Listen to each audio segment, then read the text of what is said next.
அனைத்து ஊடக நண்பர்களுக்கும் எல்லாருக்கும் என்னோட மூணாவது நன்றியை மூலம் தெரிவிச்சுக்கிறேன். ஒரு திரைப்படம் மறுபடியும் ரீலீஸ் ஆகும்போது இவ்வளோ பெரிய ஒரு வரவேற்பு கொடுக்குறது வந்துட்டு ரொம்ப சந்தோஷம். ரொம்ப அற்புதமான ஒரு படம் இது. நிறைய விஷயங்கள் சொல்றதுக்கு இருக்குது. அதில் முதல்ல வந்து ப்ரொடியூசர்ஸுக்கும் அந்த டிஸ்ட்ரிபியூஷனுக்கும் முதல்ல வணக்கத்தை தெரிவிச்சுக்கிறேன். கோல்மால் ப்ரொடியூசர் 2 பேரும் மொரிஷியஸ் டூர் மாதிரி போயிட்டு வருவோம். நாங்கள் மொரிஷியஸ் எல்லாம் கேட்பாங்க, என்னையா மயிலாப்பூர் போகிற மாதிரி போயிட்டு வரி அப்படின்னு.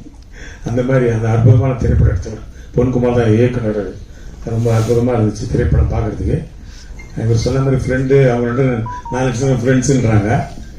உண்மையிலே ரொம்ப சந்தோஷமான விஷயம். ஆனால் நண்பர் கணேஷ் பாபு சொன்னதில் சில விஷயங்களை நான் சொல்ல வேண்டியது. சித்திக் சாரை பொறுத்த வரைக்கும் ஒரு டைலாக் கூட வெளி டைலாக் எழுத விட மாட்டார்.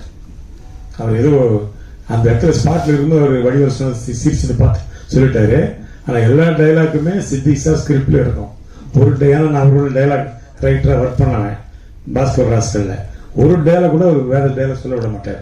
எந்த டைலாக் வேணான்றுவார். எனக்கு தெரியும் இது போதும் அப்படின்ட்டுவார். ஆணையை பிடிமான டைலாக் வந்து சித்திக் சார் கோகுல் கிருஷ்ணா எழுதின டைலாக் தான். அது வந்து வடிவேல் சொன்ன டைலாக்லாம் கிடையாது. தவறான ஒரு செய்தியாக போச்சு. ஏன்னா நான் ஸ்பாட்ல இருக்கிற அனைவரும் தெரியும். ஒரு டைலாக் கூட அவர் எழுத சொல்ல விட மாட்டார். ஒரே ஒரு டைலாக் நான் சொந்தமாக போட்டேன் அந்த படத்தில். பிரமன்ராஜ் சார் கேட்பா, டேய் நேற்று பஸ் ஸ்டாண்டில் என்ன நடந்தது அப்படின்வாரு. நான் ஒன்று ஆடு நடந்தது மாடு நடந்தது அப்படின்னேன். ஒன்று கட்டு அப்படின்ட்டு என்ன இது டைலாக்கு. அவர் என்ன கேட்குறேன், நீங்கள் என்ன சொல்கிறீங்க? இல்லை சார் இது ஒரு மாதிரி கழுத்து ஜோக்கு சார் அப்படி. அதெல்லாம் வேணான்ட்டா. இல்லை சார் வச்சுக்கலாம் சார் ப்ளீஸ். சரி வச்சு சொல்லுங்க அப்படின்னு வச்சுட்டு போனார். அந்த ஒரு டைலாக் தான் அந்த டோட்டல் படத்தில் சொந்தமாக ஒரு நடிகர் சொன்ன டைலாக்.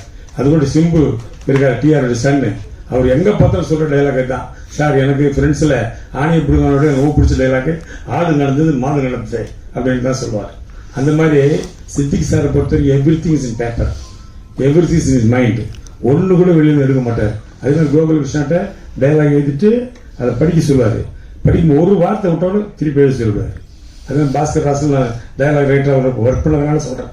எல்லா டைலாக்ஸும் அவர் கண்டிப்பாக பண்ணுவார். அற்புதமான ஒரு திரைப்படம். ஃப்ரெண்ட்ஸ் நேரத்தில் சூர்யா நானும் ரொம்ப ரொம்ப ஜோவியில் பழகிட்டு இருப்போம். ரொம்ப சந்தோஷமான விஷயம் என்னன்னா, நான் வந்து உடுமலைப்பேட்டில் ஷூட்டிங், ஃப்ரெண்ட்ஸ் ஷூட்டிங்கு, அப்புறம் தெனாலி ஷூட்டிங் கொடைக்கானல் மேலே நடக்கும். நைட்டு இங்கேருந்து காரில் கிளம்பி மேலே போனோம். அங்கே போயிட்டு ஒரு நாள் ஷூட்டிங் முடிச்சுட்டு அங்கேருந்து நைட்டு கிளம்பி இங்கே வரோம். அவ்வளோ பிஸி. அந்த நேரத்தில் இங்கேருந்து போகும்போது சூர்யா வந்து ஜோதிகா கேட்டதா சொல்லு, இது கேட்கறது தான் என் வேலை. உடனே நான் அங்கே போய் madam Surya about you asking, எனக்கு பாதி இங்கிலீஷ் தான் தெரியும் சொல்லி முடிச்சாலும் தேங்க்யூ அப்படின்னோம்.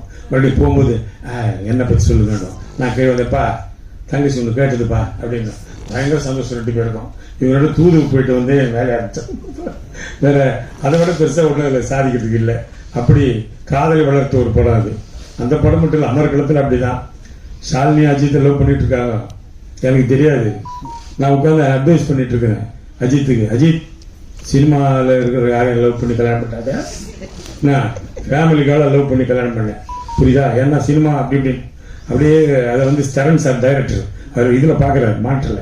என்ன அவன் சீரியஸாக பேசிட்டு இருக்கிறான், வாங்க கூப்பிட்டார். என்ன பண்ணுறீங்க? இல்லைப்பா அஜித்துக்கு நான் சில அட்வைஸ் எல்லாம் கொடுவேன். என்ன அட்வைஸ்? இல்லை இந்த மாதிரி சினிமாவில் இருக்கிற யாரையும் லவ் பண்ணுவாங்களா அப்படி. பாவி ஷாலினி லவ் பண்ணுறாங்க, அடுத்த மாதம் கல்யாணம், உங்களுக்கு படம் வேணுமா வேணாமா இதோட போடு மிரட்டினார். அதோட வாய முன்னோன்னா நான் பேசவே இல்லை அதுக்கப்புறம். அதனால ஒரு அற்புதமான திரைப்படம்.